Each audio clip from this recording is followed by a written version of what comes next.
তুষার, আপনাকে দিয়ে শুরু করতে চাই। সেটি হচ্ছে দুজন ছাত্র উপদেষ্টা পদত্যাগ করেছেন। পদত্যাগের আগেই গুঞ্জন ছিল বা তারাও বলেছেন কোথা থেকে ইলেকশন করতে চান। কোনো কিছু আপনার কাছে পরিষ্কার হয়েছে কিনা যে তারা কোথা থেকে নির্বাচন করবেন, তাদের সামনের যাত্রা কেমন হতে পারে? মাহফুজ অবশ্য এর আগে এইভাবে বলেন নাই, মানে একেবারে নির্দিষ্ট করে যে তিনি নির্বাচন করবেনই। তবে আসিফ মাহমুদ বলেছিলেন যে তিনি নির্বাচন করবেন, তার নির্বাচনের ইচ্ছা আছে। তারা পদত্যাগ করেছেন, কিন্তু আমার মনে হচ্ছে এই পদত্যাগটা অত্যন্ত দেরিতে করলেন। এমনকি পদত্যাগের পরে জানানো হয়েছে যে তফসিল ঘোষণার পর তাদের পদত্যাগ কার্যকর হবে। তফসিল ঘোষণার সাথেই। তো এইরকম একটি অদ্ভুত পদত্যাগও কিন্তু বেশ মজার ব্যাপার। মানে তফসিল ঘোষণা যদি পিছিয়ে যায় ধরেন 7 দিন, তাহলে ওনারা আবার 7 দিন থাকবেন, প্রোটোকলও পাবেন, সবই পাবেন। তার মানে একেবারে তফসিল ঘোষণার সাথে তারা পদ থেকে নেমেই পদযাত্রা শুরু করবেন নির্বাচনের জন্য। এই জিনিসটি সঠিক হয় নাই। সাধারণত মানুষ এই বিষয়গুলিকে স্বাভাবিকভাবে দেখে না। তারা মনে করে যে ক্ষমতার শেষ বিন্দু পর্যন্ত উপভোগ করে তারপরে তারা আবার নতুনভাবে ক্ষমতার জন্য এসে দাঁড়িয়েছেন। তো আমার কাছে মনে হচ্ছে যে রাজনৈতিকভাবে তারা আরো উপকৃত হতেন যদি আরেকটু আগে সময় পেতেন, যেমন নাহিদ পদত্যাগ করেছিলেন। তাতে করে তাদের দুটি সুবিধা হতো। একটি হলো তারা একটা আস্থা ও বিশ্বাস তৈরি করতে পারতেন যে তারা শুধু ক্ষমতার জন্য করছেন না, তারা আসলে ক্ষমতা ছেড়ে দিয়ে রাজনীতিতে আসলেন, যেটা নাহিদ করেছে। আর আরেকটি হতো যে তাদের সঙ্গে জনগণের সম্পর্ক অনেক দ্রুত তৈরি হতো। এখন তারা এলাকায় যাবেন, আগে তো তারা প্রোটোকল ছাড়া, অ্যাপয়েন্টমেন্ট ছাড়া তারা তো মুভ করেন নাই, কিন্তু এখন তো তারা যাবেন একেবারে সাধারণ মানুষ হয়ে, সাধারণ মানুষের কাছে। ফলে এই কাজটা আর আগে থেকে করলে ভালো হতো। তবে এটা তো নতুন প্রজন্ম, তারা নতুন প্রজন্মের মানুষ, তারা হয়তো এইভাবেই ভবিষ্যতে নির্বাচন করবেন, বা এটাই হয়তো তাদের রাজনীতি। তাদের গন্তব্য কি? তাই এনসিপিতে যেতে পারেন না কি হতে পারে? স্বতন্ত্র না বিএনপিতে যাবে? প্রথম গন্তব্য হচ্ছে তারা নির্বাচন করবেন, এই কথা তো তারা বলেছেন। দ্বিতীয় গন্তব্য হচ্ছে তারা নিজেদেরকে রাজনীতিবিদ হিসেবে প্রতিষ্ঠা করতে চান। আর তৃতীয় গন্তব্য হচ্ছে তারা কোন দলে যাবেন। হিসাব ঠিক মতো হলে তো এনসিপিতেই যাওয়া উচিত, কিন্তু এনসিপিতে তারা যাবেন কি না এই বিষয়ে দ্বিধাদ্বন্দ্ব আমরা তাদের কথার মধ্যেই লক্ষ্য করি। আবার ওই 2 আসনে প্রার্থী দেয়নি এনসিপি। হ্যাঁ, তারা দেন নাই কারণ জায়গাটা খালি রেখেছেন। তারা হয়তো আশা করছেন যে এরা যদি দাঁড়ান তাহলে তাদের প্রতি একটা সম্মান হয়তো তারা জানাবেন, কারণ তারা তো তরুণদের প্রতিনিধি হিসেবে উপদেষ্টা হয়েছিলেন। কিন্তু ভুল হবে যদি কোনো বৃহৎ দল, সেটা জামাতে ইসলাম হোক কিংবা বিএনপি হোক অথবা অন্য কোনো দল হোক, তাদেরকে ওই দলের ব্যানার অফার করে। এটা করলে তাদের জন্য ভুল হবে যারা পদত্যাগ করেছেন, আর ওই দলের জন্য ভুল হবে। দলকে মনে হবে যে তারা উপদেষ্টাদেরকে দ্রুত নিয়ে এক ধরনের সুবিধা পাওয়ার চেষ্টা করছেন, মানে দুর্বল মনে হবে দলগুলিকে যদি তারা এককভাবে তাদেরকে নিয়ে নেন, কারোর সাথে অ্যালায়েন্স না করে শুধু এই দুইজনকে টেনে নেন তা কারো কাছে, তাহলে মনে হবে যে তারা আসলে এক ধরনের দুর্বলতা রয়েছে তাদের। আর যদি মানে তারা নিজেরাই যান তাহলে তাদের জন্য নিজেরা গেলে তো তাদেরকে পছন্দ করে গিয়ে চাইতে হবে, সেই চাওয়ার জায়গাটি আবার তাদেরকে দুর্বল মনে হবে, মানে নিজেরা হারিয়ে যাবে, নিজেদের জেতার অবস্থা নাই, তাদেরকে এখন ওই পুরনো রাজনীতির আশ্রয়ে থেকে জেতার চেষ্টা করতে হচ্ছে। তাদের গেলে নতুন দলে যেতে হবে যদি তারা যান, তাদের কথার যে গুরুত্ব সেটা রক্ষা করার জন্য। কিন্তু ধরেন এখন যদি তারা বিএনপি অথবা জামাতে যান, তাহলে তাদের জন্মের আগে রাজনৈতিক দলে যাচ্ছেন কেন? এই কারণে যে ওই দলগুলি শক্তিশালী, এবং জামাত তো নিতে পারে না আসলে এইভাবে, জামাত তো এইভাবে সদস্য নিতে পারে না, হয়তো প্রার্থী নিতে পারবে আমরা জানি না, কিন্তু জামাত তো তাদেরকে সদস্য করতে পারবে না, তাদের দলে এইভাবে সদস্য হওয়ার নিয়ম নাই। কিন্তু যেটি ঘটবে সেটা হলো তারা যদি পুরনো রাজনৈতিক দলের আশ্রয়ে যান তাহলে তারা নতুন বন্দোবস্তের কথা বলেছিলেন সেটা ভুল হয়ে যাবে।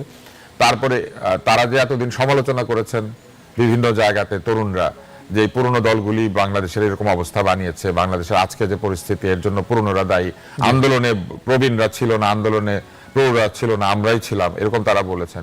এই সব দূর হয়ে যাবে। মনে হবে যে শেষ পর্যন্ত তারা টাইটানিকে উঠে পড়লেন, কারণ টাইটানিকই সবচেয়ে বড় জাহাজ। হ্যাঁ, যদিও তারা সবসময় বলেছেন টাইটানিক ডুবে যাবে, তো এই জন্য এটা ঠিক হবে না। জি, ধন্যবাদ আপনাকে। জনাব মজিবুর রহমান মঞ্জু, এনসিপি 125 আসনে প্রার্থী ঘোষণা করেছে, আপনারা তাদের সঙ্গে একটা জোটেও আছেন, সমন্বয়টা কিভাবে করছেন? আর এই 2 উপদেষ্টার গন্তব্য নিয়ে যদি বলতে চান।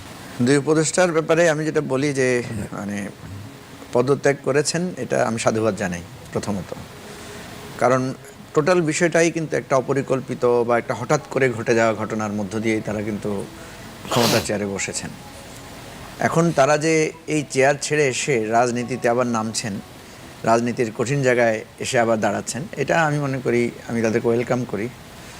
দেখেন, তুষার ভাই যে দৃষ্টি থেকে দেখেছেন এটা আমি মনে করি সঠিক, একটা অভিভাবকত্ব সুলভ জায়গা থেকে। কিন্তু আপনি যদি ওই দিক থেকে দেখেন যে বাংলাদেশের কারণ তাদের তো নির্বাচনে খুব ভালো অনেক বড় অফার আছে, বিষয়টা এমন না। তারা চাইলে আরো 2 মাস কিন্তু এই উপদেষ্টা পদে থাকতে পারতেন, মানে ক্ষমতা ভোগ করার সুযোগ আছে। ভোগ করার সুযোগ আছে, বা ক্ষমতায় থাকার, ক্ষমতা ভোগ তো 2 ধরনের হতে পারে, একটা কর্তৃত্ব থাকা, মানে দায়িত্বে থাকার সুযোগ আছে। দায়িত্বে থাকার সুযোগ আছে। তো সেটাকে তারা যে মানে অতিক্রম করে আবার কঠিনের বেছে নিলাম, সেই পথে যে আসলেন, এই জন্য তাদেরকে স্বাগত। দ্বিতীয় হচ্ছে যে তারা কোথায় যাবেন। আমি মনে করি যে প্রথমত হয়তো আসিফ চেষ্টা করবেন স্বতন্ত্র থাকার জন্য, স্বতন্ত্র আকারে ইলেকশন করার জন্য, এবং যদি হতে পারে, এমনও হতে পারে আমাদের জোটেও আসতে পারেন বা এনসিপি সাথে আসতে পারেন। মাহফুজের বিষয়টা, মাহফুজ যেহেতু আগেও একটা মানে দলের উপদেষ্টা আকারে ছিলেন, উপদেষ্টা ক্যাটাগরিতে ছিলেন, আমার কাছে মনে হয় যে মাহফুজেরও ঘুরে ফিরে এনসিপিতে আসা উচিত, কারণ অন্য কোনো রাজনৈতিক দলে যাওয়ার তো বাস্তবতা নাই। এবং নতুন রাজনীতির যে কথা আমরা বারবার বলছি, যে নতুন রাজনৈতিক বন্দোবস্ত বিনির্মাণের কাজটা কিন্তু এখনো শুরুই করা যায় নাই। কারণ আমরা বললাম তো, আমরা প্রতিদিনকার একটা ব্যস্ত মানে সংগ্রামের মধ্য দিয়ে সময়টা কেটে গেছে। ফলে যতই সমালোচনা হোক, আমরা প্রত্যাশা করি যে তারা এসে তাদের সমালোচনাগুলোর জবাব দিবেন। তারা এসে যদি তাদের কোনো ভুল ত্রুটি করে থাকেন, সেটার জন্য মানুষের কাছে তারা নমনীয়তা দেখাবেন, এবং আলটিমেটলি নতুন রাজনীতিটাকে দাঁড় করানোর জন্য তারা চেষ্টা করবেন। তারা কি কোনো হিসাব প্রকাশ করবেন আপনার মনে হয় এতদিনে তাদের না, আয় ব্যয়? আজকে তো আমি শুনেছি যে আসিফ তার একটা হিসাব দিয়েছেন, মানে তার কার্যক্রমের একটা বিবরণ সে কি দিয়েছেন। কি কাজ করেছে, উন্নয়ন কাজ কি কি হয়েছে, কিন্তু এগুলোর একটা হিসাব তার দিয়েছে। নিজেরও মনে হয় একটা অ্যাকাউন্ট সে প্লেস করেছে। আমি যতটুকু শুনেছি যে তার পাসপোর্ট সারেন্ডার করেছে, কূটনৈতিক পাসপোর্ট, এবং তার হিসাবও একটা দিয়েছে তার সম্পদের। এনিওয়ে আমি আমার ভুলও হতে পারে, তো আমি মনে করি দেওয়া উচিত, দিলে তো ভালো। এটা একটা নতুন যাত্রা, নতুন মানে উদাহরণ হয়ে থাকবে। আর আপনি যে 125 আসনে প্রার্থী 125 আসনের কথা, আমরা কিন্তু এর আগে 108 আসনে প্রার্থী দিয়েছি, আচ্ছা, আর এনসিপি 125 আসনে আজকে প্রার্থী দিয়েছে।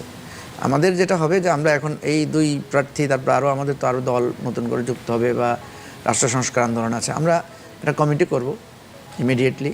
কমিটি করে তারাই যাচাই বাছাই করে এক ধরনের সমন্বিত একটা জোটগত, তারপরে আপনাদের এই 3 দলের বাইরে আরো দল আপনাদের সাথে আরও দল, নানা ধরনের আলোচনা আছে, আগে থেকে আলোচনা ছিল।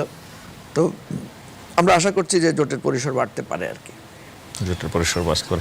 আমি আব্দুল নুর স্যার আপনার কাছে জানতে চাই, যে এই তফসিলের পর্যন্ত হচ্ছে পদত্যাগ তফসিলের সাথে সাথে কার্যকর হবে, এটা কি যে তফসিল ঘোষণা হলে দেশের আইন শৃঙ্খলা পরিস্থিতি বা দেশের পরিস্থিতি একটু অন্যরকম হবে, এরকম কোনো হিসাব করছেন কি ওনারা, যে ওনাদের এখন প্রটোকল আছে আর তফসিল ঘোষণা হলে একটু পরিস্থিতি অন্যরকম হতে পারে? আমার সেটা মনে হয় না, বরং তফসিল ঘোষণার সঙ্গে সঙ্গেই তো আসলে যেটি হবে নির্বাচনের ডামাডোল শুরু হয়ে যাবে, এবং নির্বাচনের তো পুরো রোডম্যাপটা আমরা পেয়ে যাব, যে কতদিনের মধ্যে মনোনয়ন জমা দিতে হবে, কবে প্রত্যাহার, কবে মনোনয়নপত্র ফাইনালাইজড হবে, কতদিনের প্রচারণা, এই সব কিছু তো তখন আমরা জেনে যাব। ফলে আমার ধারণা যে তারা ওই ম্যাক্সিমাম টাইমটুকু মানে সেই সময়টুকু পর্যন্ত, যাতে একেবারে যতটুকু সময় নির্বাচনের জন্য তফসিলের পরে পাওয়া যাবে পুরোটাই তারা চাচ্ছে। এটা খারাপ কিছু না, তবে আবার এটাও ঠিক যে যতটুকু সময় পর্যন্ত নির্বাচনে অংশ নিলে দায়িত্বে থাকা যায় ততটুকুই আবার তারা থেকে নিলেন। তার মানে তারা এই পুরো আন্দোলনের ডে 1 থেকে, মানে দায়িত্ব পরিবর্তনের 5ই আগস্টের ডে 1 থেকে একেবারে তফসিল পর্যন্ত পুরো সময়টা তারা আন্দোলনের গাছে ছিলেন। এখন আন্দোলনের তলায় এসে, গাছের তলায় এসে বাকিটা কুড়াচ্ছেন। জি, ধন্যবাদ।